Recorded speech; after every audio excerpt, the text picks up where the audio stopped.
গোড়াতেই এত গলদ থাকলে পরে কি হবে? হ্যাঁ, না, ব্যাপারটা তো জানাতে হবে।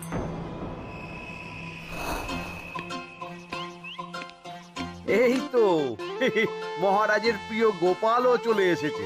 তাহলে এবার সভা শুরু করা যাক মহারাজ। সে আপনি যাই বলুন না কেন মন্ত্রী মশাই, আজ আমার আপনার সাথে ঝগড়া করার কোনো ইচ্ছেই নেই। কেন গোপাল, কি হয়েছে তোমার?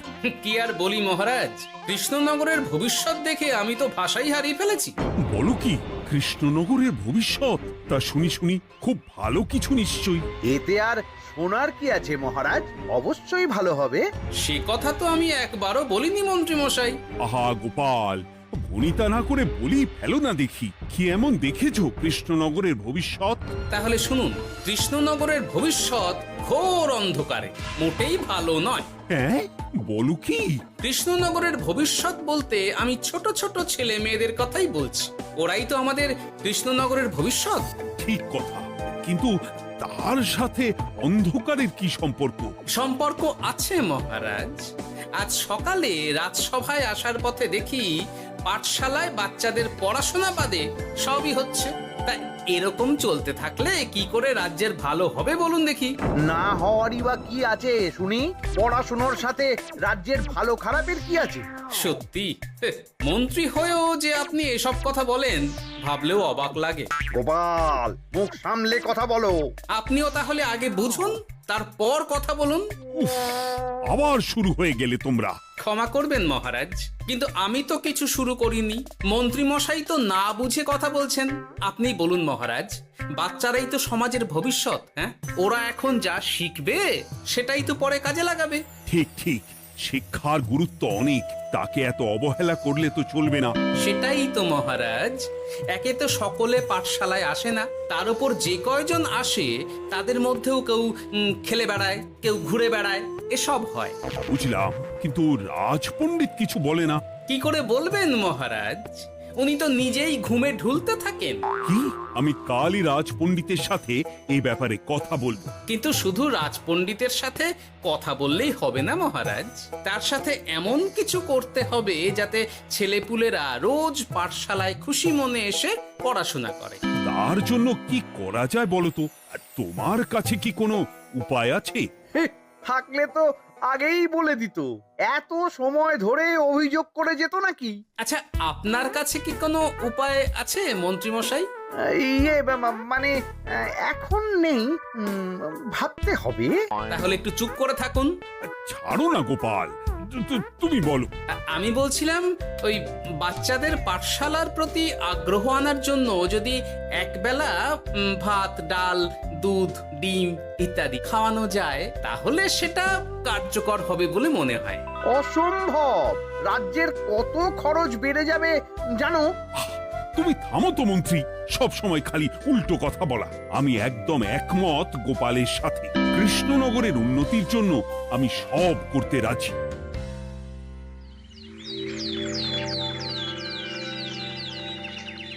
তোমার কিছু বলার আছে পণ্ডিত, পাঠশালার এই অব্যবস্থার ব্যাপারে? আজ্ঞে মহারাজ, অনেক ভোরে উঠি তো, তাই একটু চোখ লেগে যায় আর কি। চোখ লাগারও আর সময় পেল না তোমার? পড়ানোর সময়ই চোখটা লাগতে হলো। যাই হোক, যা হওয়ার হয়ে গেছে, আর যেন এমন না হয় সেটা কিন্তু মাথায় রেখো। আজ্ঞে মহারাজ, কথা দিচ্ছি আর কোনোদিন পড়ানোর সময় ঘুমোবো না। বেশ, আর মন্ত্রী, তোমার ওপর একটা দায়িত্ব আছে। বলুন মহারাজ। তুমি পাঠশালাতে পড়াশোনা শুরু করতে পারবে এমন বয়সী সকল বাচ্চাদের মোট সংখ্যাটা জেনে কোনো দোকানদারের কাছে গিয়ে সেই পরিমাণ শস্যপাতি আর ডিমের বায়না দিয়ে আসবে। আর হ্যাঁ, একজন ভালো রান্নার ঠাকুর জোগাড় করো। যথাজ্ঞা। আরে বাস, এ তো দারুণ সুযোগ। এই ফাঁকে আমারও কিছু লক্ষ্মী লাভ হতে পারে। গোপাল, তোমারও একটা দায়িত্ব আছে। হ্যাঁ, বলুন মহারাজ। মন্ত্রী যে দোকানদারের কাছে সব জিনিসপত্র বায়না দেবে, সেখান থেকে জিনিসপত্রগুলো নিয়ে তুমি রোজ পাঠশালায় পৌঁছে দেবে, কারণ এসব ব্যাপারে মন্ত্রীর ওপর আমার ভরসা নেই। ঠিক আছে মহারাজ।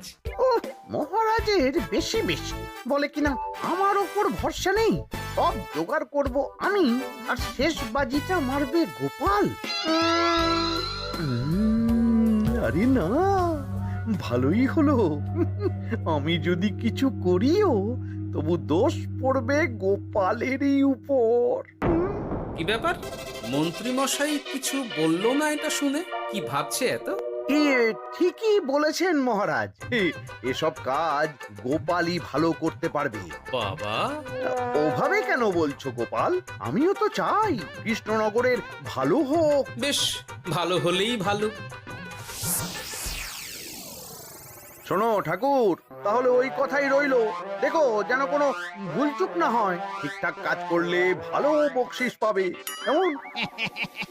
হ্যাঁ হুকুম, কোনো ভুল হবে না। পাথর ভেঙে এক বস্তা কাঁকড় আমি তৈরি করেই এনেছি, আর অর্ধেক দুধে অর্ধেক জল মেশানো আর ডিম সরানো, এই তো সব হয়ে যাবে। হ্যাঁ, তবে দেখো গোপাল যেন এর টের না পায়। না না হুকুম, দু গোপাল কেন, কাক পক্ষীও টের পাবে না।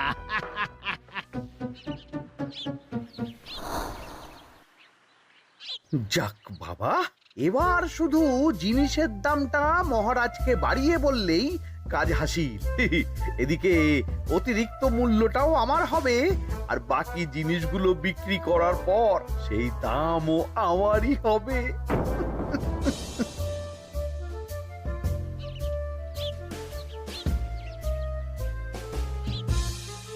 কই রে, কোথায় যাচ্ছিস সব তোরা? যাচ্ছি গো গোপাল দাদু।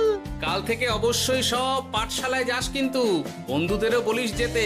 ভাত, ডিম, দুধ আরো কত কি ভালো ভালো সব খাবার দেওয়া হবে রে। তাই ডিমও দেবে?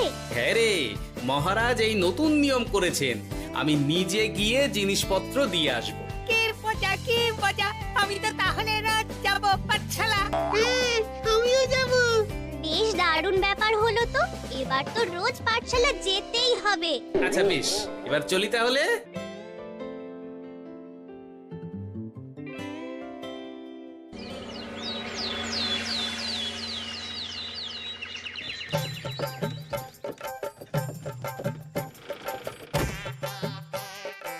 এই নাও গো ঠাকুর, সব জিনিস নিয়ে চলে এসেছি।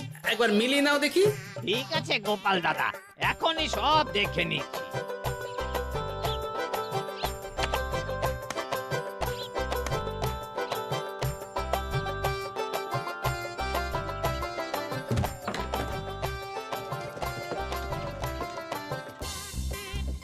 যাক বাবা, গোপাল দাদা গেছে।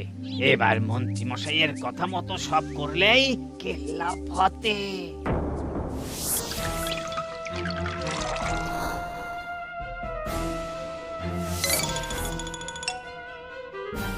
কই গো ঠাকুর? এই তো হুকুম, আপনার কথা মতো সব কাজ হয়ে গেছে। ওই দেখুন, ওখানে জিনিসগুলো রাখা আছে, আপনি নিয়ে যেতে পারেন। বাবা বাবা, খুব ভালো, খুব ভালো।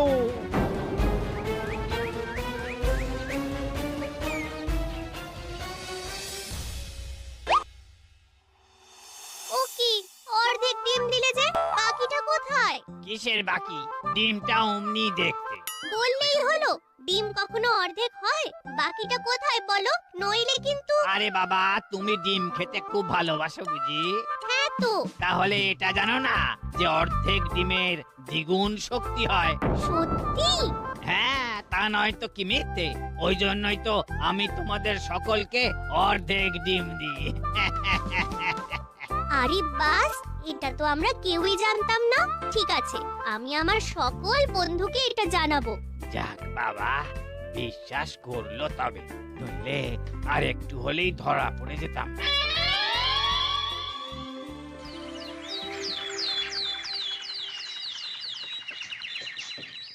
আরে, রান্নার ঠাকুর কারোর সাথে কথা বলছে মনে হচ্ছে।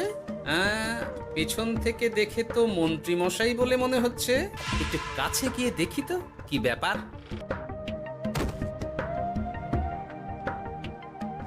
আরে গোপাল দাদা যে, তোমার কথাই ভাবছিলাম, আর দেখো তুমি চলে এলে। হুম, তুমি কি নিশ্চিত যে তুমি আমার কথাই ভাবছিলে? আমি তো তোমাকে কারোর একজনের সাথে কথা বলতে দেখলাম। আবার মন্ত্রী মশাইকে দেখে ফেলেনি তো? কথাটা বেফাঁস হয়ে যাওয়ার আগে আমাকে কথা ঘোরাতে হবে। কি গো বলো, এত কি ভাবছো? হ্যাঁ, না না, এতে ভাবার আর কি আছে? কেউ না কারোর সাথে কথা বলিনি। আমি তো একাই ছিলাম। তুমি বোধহয় ভুল দেখেছো। হ্যাঁ, ভুলই হবে। কি ব্যাপার? ঠাকুর এভাবে বলছে কেন? তাহলে কি সত্যি ভুল দেখলাম নাকি অন্য কোনো ব্যাপার আছে? না, পরে দেখতে হচ্ছে। ঠিক আছে, এই আমি যাই গো। হ্যাঁ, অনেক কাজ আছে। হুম, না না না, ঠাকুর যতই বলুক না কেন, কেউ ছিল না সেখানে, তবু মনটা কেমন যেন খটকা লাগছে।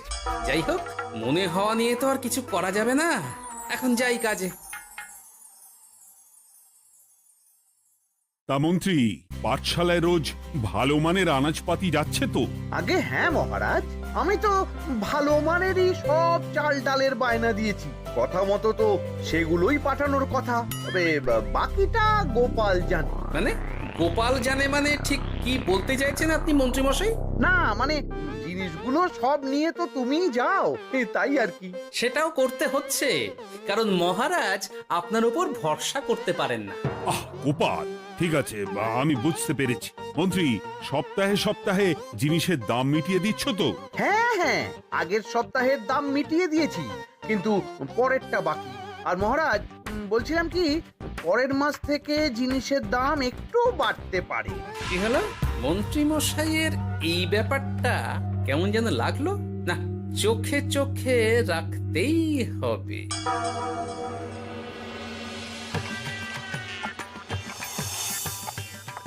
কিরে বুটি, তুই অর্ধেক ডিম খেয়ে বাকি অতটা রেখে দিলি কেন? রান্নাটা ভালো হয়নি বুঝি? না গো দিদা, খুব ভালো হয়েছে। আমি তো আসলে এখন এমনই খাচ্ছি। শিখিরি, কেন রে পুটি? তোর তো ডিম খুব প্রিয় ছিল রে। এখনো ভালো লাগে। তাহলে পুরো ডিম খাচ্ছিস না কেন? এ বাবা, তুমিও জানো না, অর্ধেক ডিমের শক্তি গোটা ডিমের থেকে বেশি, মানে দ্বিগুণ শক্তি। কি বলে কি গো? এই, তোকে এমন কথা কে বলেছে রে? ওমা, কেন? পাঠশালার রান্নার ঠাকুর আমাদের তো রোজ অর্ধেক ডিমই দেয়, ওই জন্য আমি একদিন জিজ্ঞেস করেছিলাম, তখন বলল অর্ধেক ডিমের দ্বিগুণ শক্তি হয়। বলিস কি রে? এতদিন ধরে এসব চলছে? না, মহারাজকে জানাতে হবে।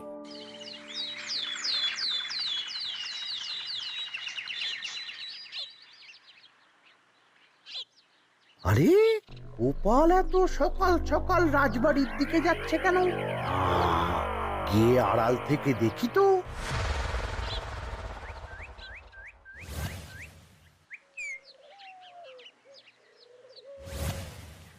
বলো গোপাল, কি হয়েছে?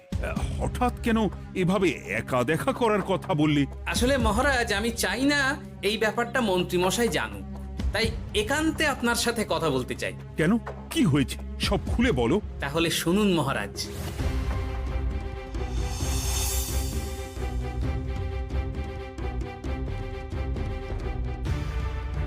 কি সাংঘাতিক ব্যাপার! আমি এখনই ওই রান্নার ঠাকুরকে কারাগারে বন্দি করার আদেশ দিচ্ছি। না না মহারাজ, সেটা ভুলেও করতে যাবেন না।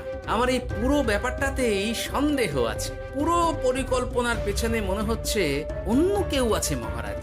তুমি ঠিক কার কথা বলতে চাইছো? প্রমাণ ছাড়া তো আমি কারো নাম বলতে পারবো না মহারাজ। এই রে, গোপাল বোধহয় সবটা বুঝতে পেরেছে। এবার কি করে নিজেকে বাঁচাই? কি করি? পেয়েছি। শোনো ঠাকুর, এখন কিন্তু মহারাজ সবটা জেনে গেছে, তাই দেখো যাই হয়ে যাক না কেন আমার নামটা যেন না আসে, নইলে কিন্তু তোমাকেই রাজ্য ছাড়া হতে হবে। না না হুকুম, দয়া করে এ কাজ করবেন না। আমি মরে গেলেও আপনার নাম নেব না। মাথায় থাকে যেন। বলো বলো, তুমি কেন এমন করেছো? আগে আগে আমি নিজে থেকে এসব করিনি মহারাজ, আমাকে এসব করার জন্য বাধ্য করা হয়েছে। কে তোমাকে সব করতে বলেছে? আগে গোপাল দাদা। কি? মিথ্যে কথা। বেশ হয়েছে, এবার ঠেলা বুঝুক গোপাল। দেখলেন মহারাজ, খুব ভরসা করতেন না আপনি গোপালের ওপর? ভাবা যায় তলে তলে এই। মহারাজ, আমি সত্যিই সবকিছু করিনি। আমি যদি এটাতে যুক্ত হতাম তাহলে কি আপনাকে নিজে থেকে এসব জানাতাম? দেখো গোপাল, এখন এসব কথা বলে কোনো লাভ নেই। সবাই জানে তোমার মাথায় কত বুদ্ধি। তুমি ইচ্ছা করে আগে গন্ডগোল করে তারপর সেটা ঢাকতে নিজে থেকে সব বলছো। গোপাল, তুমি সত্যি করেছো কি করনি সেটা কিন্তু তোমাকেই প্রমাণ করতে হবে। এটা যেমন সত্যি যে এসব যে ঘটছে সেটা তুমি আমায় জানিয়েছো প্রথম, তেমনি এটাও সত্যি যে প্রতিদিনের শস্যের বস্তা তুমি নিয়ে যাও পাঠশালায়, তাই তোমাকেও যে সন্দেহের তালিকা থেকে বাদ দেওয়া যাবে না। বেশ, তাহলে আমি প্রমাণ জোগাড় করেই তবে এই রাজসভায় পা দেব।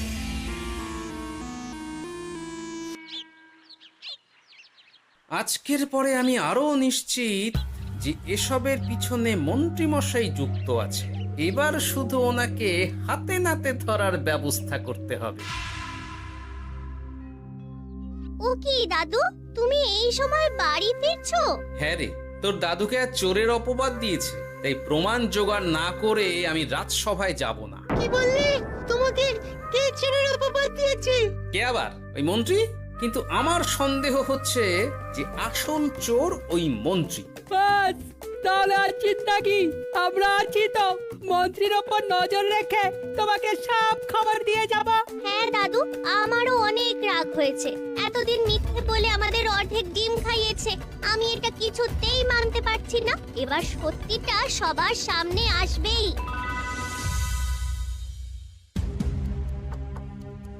নাও নাও, আজকে চাল ডাল সব এই বস্তাতে আছে। এই নিন আজকের মূল্য।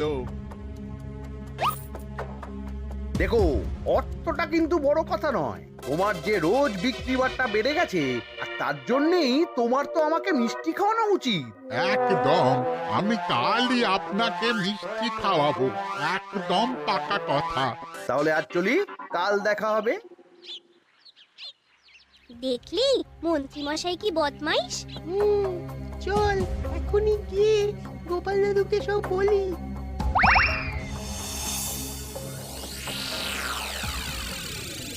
তাহলে এটাই হলো আসল ব্যাপার। খাওয়াচ্ছি ওকে মিষ্টি। হ্যাঁ গোপাল দাদু, একেবারে আচ্ছা করে দাওয়াই দিও। আচ্ছা শোন, আমার মাথায় একটা বুদ্ধি এসেছে বুঝলি। কাল তোরা ওই পাশের গ্রামের দোকানদারকে কিছু একটা করে আটকে রাখ, আর আমি সেই সুযোগে মন্ত্রীর সাথে দেখা করব। আচ্ছা, তুমি কোনো চিন্তা করো না। ঠিক আছে, তোরা এখন যা, আমিও একবার মহারাজের সাথে দেখা করে আসি।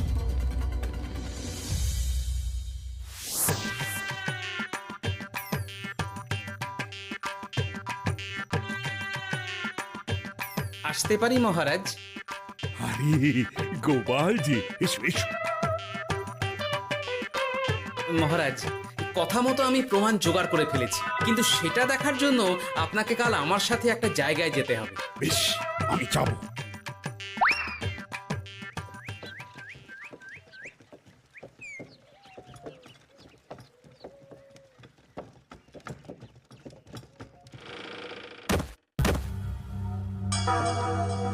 এই কি, তুমি কে? আগে আমি মালিকের খুব বিশ্বস্ত কর্মচারী। আজ সকালে মালিক একটা অন্য কাজে ব্যস্ত হয়ে পড়েছে, তাই আমাকে পাঠালো। কিন্তু কথা মতো আপনার জন্য মিষ্টি পাঠিয়েছে। এই তাই নাকি? দাও দাও দাও দাও, শুনেছি তোমাদের গ্রামের মিষ্টিও নাকি খুব ভালো। হ্যাঁ, ওই আর কি। নিন।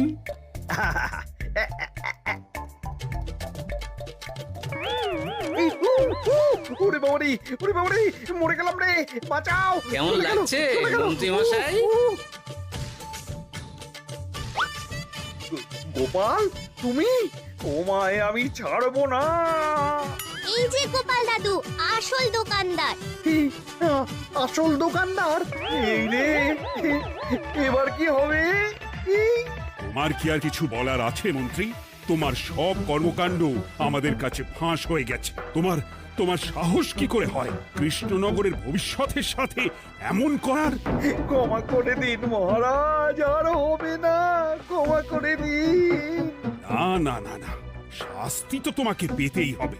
সেপাই, আজ থেকে মন্ত্রীকে রোজ সকালে 100 বার বেতের বাড়ি ও অর্ধেক খাবার দেওয়া হবে। অর্ধেক খাবার? কেন জানেন না? অর্ধেক খেলে দ্বিগুণ শক্তি বাড়ে। ওরে বাবা গো, আমার আমার আমার মাথা ঘুরছে।